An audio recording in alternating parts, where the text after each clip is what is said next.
Begin by creating texture with your flat iron, creating a wave that's more of an S. Bend it back and forth rather than around.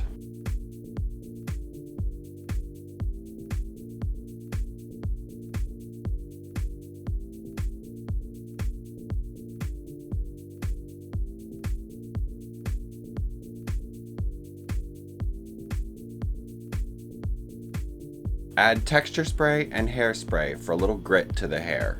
Take a subsection towards the bottom of the head and create a net of bobby pins. This is to be able to secure the belt as a hair accessory. Using the ribbons from the belt, take 2 braids from the front and braid the ribbons into the hair. Wrap the braid just above the belt. Pull the braids apart with your fingers so they look a little more undone.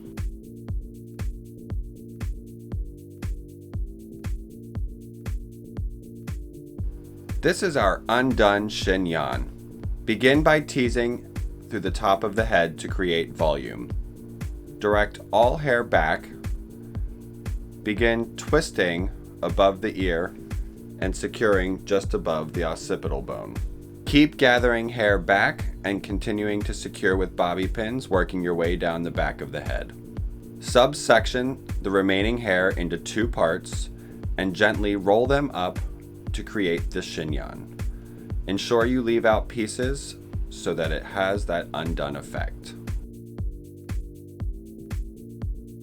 Begin adding your hair accessories.